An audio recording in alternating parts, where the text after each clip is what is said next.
어 항상 앉아 있을 때는 여기가 이렇게 높은지 몰라요. 근데 올라오면 높으네요. 와서 보면 높은 게 실감납니다. 저는 아직 여기가 이 자리가 익숙하지 않아 가지고 그렇지만 하나님께서 제게 주신 자리니까 저는 마음껏 누리고 최선을 다하겠습니다. 박수 쳐 주셔야죠. 네, 감사합니다. 제가 한 번, 두 번, 세 번 지났고 지금 네 번째 시간이거든요. 근데 이렇게 하면 조금 안 떨리겠지라고 생각을 했는데 떨리게 해요, 안 떨리게 해요? 떨려요. 왜 떨리나 했더니 그 아이들이 이렇게 자라면서 겪는 통이라는 게 있어요. 그 통이 무슨 통이게요? 네, 맞아요. 제가 아마도 지금 성장통을 겪고 있는 것 같습니다. 이것은 좋은 거잖아요. 지금 성장하고 있다는 증거잖아요. 그래서 하나님께 감사드리고 오늘은 이제 4강 신앙생활에서 영의 속성 살리기. 저에게는 조금 이 내용 면에서 조금 버겁지만은 제가 이렇게 살아가기 위해서 지금 훈련하고 있기 때문에 과감하게 선포하고 여러분 우리 모두가 함께 은혜를 나누고자 합니다. 4강의 그 내용은 그리스도인들이 추구해야 할 그 영성의 본질과 그것에 미치는 영향에 대해 다루고 있어요. 그리고 모든 신앙의 핵심은 말씀을 통해 생각의 변화를 일으키고 그리스도의 인격과 성품으로 변화되며 생각과 신앙이 정립되는 것을 의미합니다. 4강 신앙생활에서 영의 속성 살리기. 영의 속성이란 무엇을 말하는 것인가? 영의 속성은 영혼의 성질, 즉 영성을 말합니다. 영성의 의미를 먼저 살펴보면 영성은 신령한 품성이나 성질을 말한다. 즉 이것은 하나님의 품성과 성질을 의미하며 우리 성도들이 늘 생각하며 하나님의 영성에 가까이 이르기까지 기도해야 될 중요한 신앙 덕목이다. 한자 사전을 아멘. 영성의 의미로는 하나님의 성품과 하나님의 지혜를 갖는 것을 의미하며 신령한 품성이나 성질, 즉 하나님의 성품과 인격을 내 안에 모셔드리며 닮아가야 할 우리 안에 진정한 닮아가야 우리 안에 진정한 영성이 채워진다는 그러한 말씀입니다. 한자 사전을 참고하면 영성은 신령한 영, 성품성으로 명사로는 신령한 품성이나 성질, 신령하게 총명한 품성 또는 성질, 천부의 총명을 의미한다. 고린도전서 2장 14절에 육에 속한 사람은 하나님의 성령의 일을 받지 아니하나니 저희에게는 미련하게 보임이요 또 깨닫지도 못하나니 이런 일은 영적으로라야 분별함이니라. 하나님의 영적인 세계는 육의 속성으로는 받아들일 수도 이해할 수도 없다. 이 영적인 세계는 오직 영적으로라야 분별할 수 있게 되는 것이다. 그래서 우리는 이 육성과 영성을 이해할 수 있어야 한다. 우리에게 주시는 성경의 모든 하나님의 말씀은 이 영성의 세계를 이해할 수 있도록 인도하시는 말씀들이다. 예. 성경의 지식 자체만으로는 영성이라고 할 수 없습니다. 하나님의 말씀이 내 삶의 성품으로 변화되어 나타날 때 진정한 영성이라고 할 수 있는 것입니다. 그러므로 영적 세계는 육적 인식으로는 이해할 수 없으며 오직 하나님의 성품과 그 인격으로 변화된 영성으로만 이 분별이 가능하다는 것입니다. 그럼 영성은 어떤 것을 말하는 것인지 알아보겠습니다. 첫째, 하나님은 사람을 흙과 생기로 지으셨습니다. 흙은 육체가 되었고 생기는 영혼이 되었습니다. 그러므로 사람은 육체와 영혼을 가지고 있습니다. 육체에는 육체의 성질, 영혼에는 영혼의 성질이 있습니다. 이 육체의 성질을 육성, 영혼의 성질을 영성이라고 할 수 있습니다. 두 번째, 사람의 본질은 영혼이며 육체는 잠시 걸치는 옷에 불과합니다. 사람은 타락하여 육성이 주인이 되었고 영성이 죽어서 하나님과의 교제가 끊어졌습니다. 육성은 이 육체, 몸이 나의 본질이라고 생각합니다. 이 육체는 흙에서 왔기 때문에 자기의 근본적인 본질을 알지 못하므로 육성의 인식은 항상 땅에 속한 것입니다. 즉 항상 무엇을 먹을까, 무엇을 마실까, 이 땅에서 성공할까에 대해서만 생각하지요.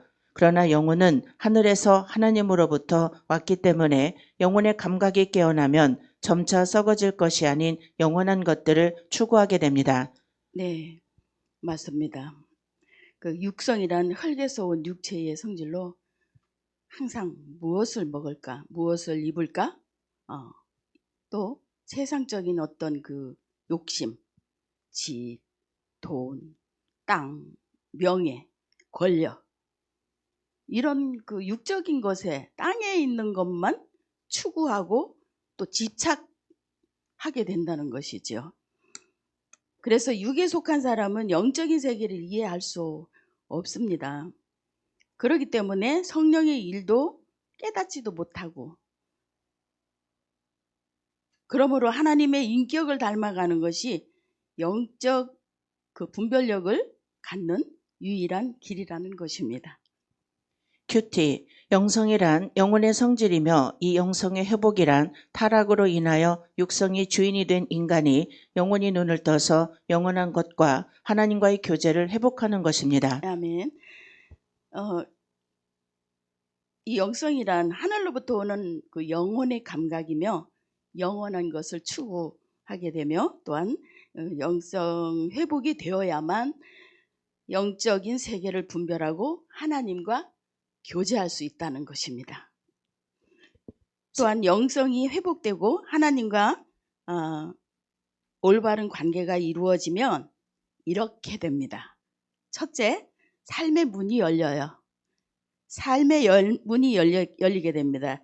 이 영성이 회복되면 인간의 노력으로만 살았던 그 삶에서 벗어나 하나님께서 직접 일하시고 그 다음에 영권과 인권, 물권, 그 모든 문을 자연스럽게 열리고 열어주시는 그런 경험을 하게 됩니다.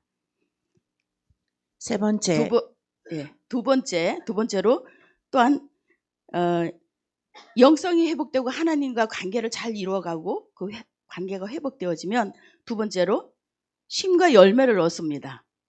영성이 회복되면 주님 안에서 진정한 평안과 또 쉼을 얻게 되며 쉬면서도 일은 더 잘 되는 영적 세계를 경험하며 기쁨과 그 천국의 삶을 누린다는 것입니다. 그래서 우리 모두 이러한 축복을 경험하시기를 간절히 소망합니다.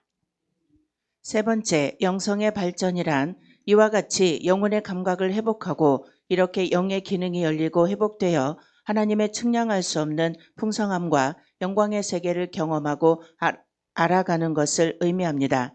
보통 우리는 육성의 만족을 추구하며 자신의 꿈을 실현시키는 것을 신앙생활이라고 생각하는 경향이 있습니다. 그러나 그것은 참다운 신앙의 삶이 아니며 거기에는 온갖 번민과 고통이 끊이질 않습니다. 그러므로 영이 눈을 떠서 주님을 알아가게 될 때 비로소 천국적인 삶이 어떤 것인지 경험하고 누리게 되는 것입니다. 그것이 영성이며 영성의 발전입니다. 네 번째, 사람은 영성의 발전을 위해 이 땅에 왔다는 사실을 꼭 기억해 두십시오. 이 땅에서 아무리 유명하고 성공한 사람이 되어도 그의 영의 발전이 미약하다면 그는 영원한 곳에서 결코 성공한 사람이 아닌 것입니다. 예, 맞습니다. 앞서서 영성이 발전된다는 것은 인간의 본질이 하나님께로 온 그 영혼임을 깨닫고 하나님의 성품과 함께 그 성품과 인격을 닮아가며 하나님과의 우리의 그 관계가 그 회복되는 영성을 통해서 모든 영역에서 하나님의 역사를 풍성히 경험하게 된다는 그런 말씀입니다. 따라서 이 세상의 성공은 혼자 독점하는 것이지만 하나님의 영성은 한 사람을 통해서 수많은 사람을 살리고 또 함께 누리는 축복으로 이어진다는 것입니다. 네. 5번째, 영이 눈을 뜰수록 사람은 생각과 목표와 가치관이 바뀌며 주님과의 놀라운 교제 속으로 들어가게 되며 마음의 평안과 사랑과 자유함의 많은 열매를 맺게 됩니다. 우리는 영성의 발전을 통해 천국의 실제적인 영광과 기쁨을 이 땅에 살면서도 누리게 됩니다. 아멘. 하나님으로부터 온 영혼의 그 성질로 영혼의 그 감각이 깨어나면 영원히 썩지 않을 그 가치 추구가 일어난다는 것입니다. 그래서 그 삶의 가치관의 변화가 나타나고 또한 육적인 그 욕심으로부터 자유함을 얻어서 그 진정한 평안을 누릴 수 있다는 아주 정말 귀한 말씀입니다.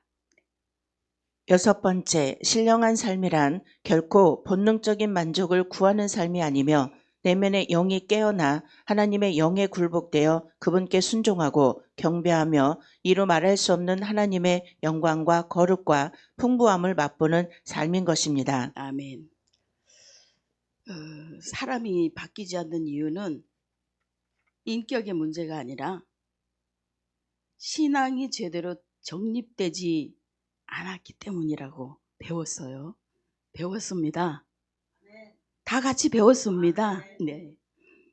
그래서 상대방이든 내 자신이든 영성이 미약하다는 것은 그 아직 신앙에 정립이 되어 있지 않기 때문이라는 것을 우리는 깊이 인식해야 할 필요가 있습니다. 영적인 사람이 되는 것은 선택이 아니라 세상을 살리고 또 우리가 살기 위한 필수적 조건이라는 것을 꼭 명심해야 하겠습니다. 하나님을 경외하는 성도들은 세상적인 욕심, 즉 육성을 내려놓고 생각과 가치관의 변화를 일으켜서 성경적 그 신앙의 정립을 통해 하나님과의 관계, 그 또한 영성을 회복하고 하나님의 인격과 성품을 닮아감으로써 세상을 살리는 삶은 성도의 참된 신앙이라고 하겠습니다. 예, 감사합니다.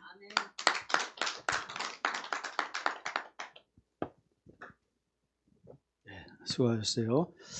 우리가 이 영성이 이게 육성이 있고 그 다음에 이성이 있고 그 다음에 영성이 있다 그러잖아요.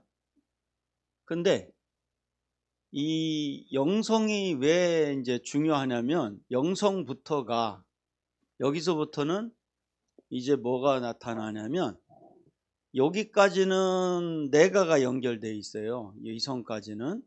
근데 영성부터는 이제 하나님이 이 말씀과 하나님을 통해 일해 간단 말이에요. 그런데 우리가 이제 살다 보면 문제가 발생이 돼. 문제가 발생이 되면 여기서 육성과 이성이 자꾸 이제 패스 돼야 돼. 그래서 하나님 말씀인 영성이 작동이 되기를 바랍니다. 근데 영성이 작동이 되려니까 여기서 이 통과는 뭐가 필요하냐면 시간을 조금, 이게 인내라는 시간이 가져야 돼요. 즉각 반응을 보이면요, 우리는 여기서 망해버려요. 그리고 이제 우리가 여기서 요 중간에 필요한 게, 그래서 이 인내 시간에 평강이 필요해요. 이게 딱 마음을 지키는 게 굉장히 중요합니다. 근데 이 평강은 모든 문제에 대한 뭐라겠냐면 방어와 공격의 기가 막힌 시스템이 이 평강이에요. 그런데 이 평강이라는 이 공격되는 부분에서 이제 어떤 문제가 발생되면 우리 평강을 갖고 있으면 공격을 하고 평강이 있으면 방어가 되거든요. 그러면 여기에서 이 공격이 뭐냐? 이 공격이, 평강에서의 공격은 우리 한번 따라서 합시다. 순종. 이게 순종이 방어 시스템이고, 저 공격 시스템이고, 이 순종이. 그 다음에 방어가 뭐냐? 방어는 포기입니다. 우리 한번 따라서 해요. 포기해야 돼요. 이게 방어 시스템이에요. 이게 포기하는 게. 응? 그러니까 뭐를 포기하는 거예요? 싸우는 거를 포기하는 거야. 멈추는 거야. 내 생각을 멈추는 거야. 그렇게 해서 우리가 이 공격 시스템이 평강을 가지면서 순종을 하고, 그래서 내 안에 있는 나는 끝없이 순종하기를 바랍니다. 그게 공격 시스템이야. 문제에 대해서 그래 뚫고 나갈 수가 있어. 그리고 방어는 뭐냐? 나를 포기해버려야 돼요. 그래서 나를 객관화시킨 나 자신을 그냥 포기해버려. 예? 공격당하게 놔버려 둬 그냥. 응? 공격하라고 그래. 응? 공격하라고. 그리고 그냥 공격하라고 하는 겉모습은 평강을 지키면서 공격받아야 돼. 응? 칭찬받던 공격받던 평강을 지키고 내버려 둬. 그러나 내 안에 진짜 내가 또 있단 말이에요. 그거는 끝없이 순종해 가는 거야. 그러면 이게 공격 시스템이 되는 거예요. 그래서 왜 그렇게 해야 되냐? 어떤 문제가 발생되면 문제는 항상 나의 육성과 이성을 통과하게 돼 있어요. 그리고 마지막에 영성에서 처리가 되기 때문에 그런 거예요. 하나님 말씀 갖고 처리가 돼야 돼. 그래서 이게 계속해서 훈련이 되기를 바랍니다. 그래서 내 육성과 이성을 통과할 때까지 인내를 해야 돼. 그래서 평강을 지키라는 거예요. 응? 안 그러면 계속해 이 시스템이, 제가 영화 20편 왜 봤겠어요? 응? 어려울 때 공격당해서 그런 거예요. 그걸 잊어버리려고. 응? 이게 우리 강 목사님 나 불쌍해 보인다고 그러는데 진짜 나 불쌍한 사람이에요. 응? 그래서 제 자신을 객관화시킨 거예요. 왜? 살려고. 어떤 때는 막 입에 담기도 힘든 모욕을 막 얼마나 저한테 퍼대고, 예? 그러는지 말도 못, 그런 거 한두 번이 아니었어요. 그러니까 제가 왜 여기까지 살아남을 수 있었냐면 저도 살아남아야 되니까. 전후의 시체가 되면 안 되니까. 그래서 평강이라는 것을 하나님이 알려주셨던 거예요. 거기에 쏙 들어간 거예요. 쏙 들어가서 있으니까 공격도 되고 방어도 되더라는 거예요. 왜? 사람과의 싸움을 하면 안 되니까. 가나안 7족속이 있지만 그 7족속은 그 7족속과 싸우는 게 아니라고 했잖아요. 새벽 기도 때. 바로 뭐냐? 우리 속에 있는 7가지의 잘못된 사상 이념, 종교성과의 싸움이다. 어떤 이유를 불문하고 사람하고 부딪히고 있고 사람하고 싸우고 있다면요, 이거는 그 사람 자신에게 문제가 있어요. 우리 사람하고 싸우면 안 됩니다. 그러면 자신 속에 뭐가 문제냐? 잘못된 사상, 이념, 종교성에 정립되어 있는 것을 깨나가야 돼. 그걸 안 깨고는 안 돼. 근데 그걸 깨나가자니 내 겉으로 드러난 나 자신은 탁 포기해버려야 돼. 칭찬 받으면 받는군요. 욕을 들으면 욕하는군요 하고 끝나버려. 그리고 그거를 평강을 갖고 딱 겉으로 내보내고 내 안에 있는 나 자신은 주님 앞에 순종하고 가야 돼. 그래야 열려져 가는 거예요.